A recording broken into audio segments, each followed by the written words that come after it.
Here we go. So we're going to put the plaque line equal with the tip of the mouthpiece, and we're going to drop our gauge down. This tells us that this mouthpiece is 15 millimeters is where the facing line starts. So that means that reed has to be sealing all the way to the 15 millimeter mark, and then at that point it's got to vibrate equally along that facing curve. So if we take his reed out, we can actually go ahead and mark, and this again is just going to be our slow visual explanation. Up to the 15 millimeter mark.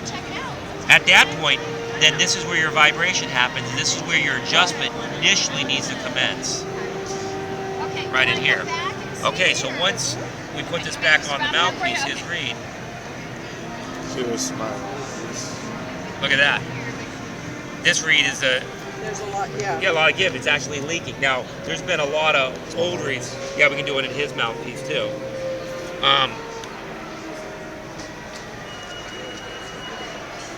This is even. Look how much give on yours.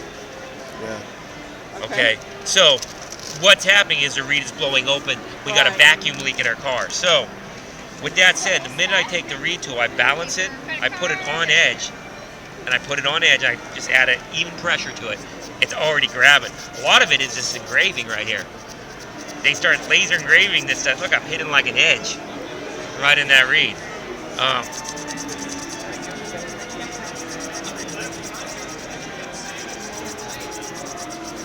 Okay, good, we got that off.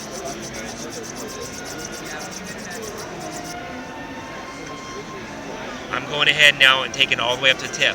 At the same time, we're leveling it out, we're taking the ridge off here. And at the same time, feel that, we're actually sealing the pores. Yeah, I feel that, yeah. Yeah, so for an educator now, we'll test this. For you just to take the reeds and flatten them out for people, that's going to be 90% of the stuff that they're working. Now, if you have more time, then we're going to deal with how that is vibrating. We use his mouthpiece, Samuel's, how that's vibrating on the tip.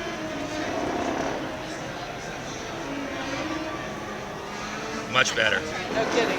Yeah, look at that, much better. And sometimes there's a little bit of give. We can go a little bit further, but if you're in that ballpark, we're going, because we're dealing with a reed. Now from there, what we want to do is we want to work on this vibrating from left to right. You can see we have a lot of thick fuzziness and cane.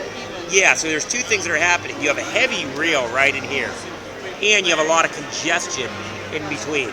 So with the ReedGeek, we can use this little reel adjuster to come up in here and work any of those heavy reels. You can also just use the tool. This is a very fast thing I would do, just using the tool on the edge. To go ahead, what you're doing is you're getting that flexibility. Then right here you have a little curvature. This radius is going to be your little mini pencil eraser.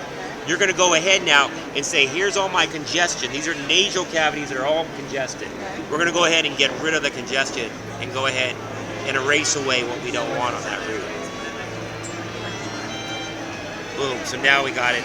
We're still a little bit stiffer over here, so I could go in here. If I want to use the edges like a knife, I can go this way.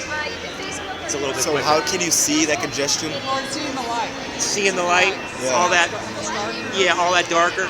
So the more you have this fibrous thickness and congestion, that's what you're blowing against. So let's get rid of that and just define our spine here and get it to be really flexible. So think of flatness as your valve, sealing. Then you have these two little wings like an airplane. The more those things are vibrating and going, the more you're going to get that beautiful sound. So that's basically it. And then from there, like I said, a fast way to get in there, my fast cut method is I just flatten, work this area, because there's so much thickness in this cane here to begin with. That's everything. Now, where we're Samuel, we want to fine tune, we might go in there like we did on the mouthpiece, and then we can push. So what we did with Samuel is once we had this going, it was way better, but we felt and we said, hey, it's still a little stiffer on that side. So we went ahead and we just made a little bit of adjustment on that side, and all of a sudden it was like boom, it got a lot better. And that's it. You put the tool away in the case. That's the quick cut. Very cool. So he's gonna play a little bit. How's that reed working? It's awesome.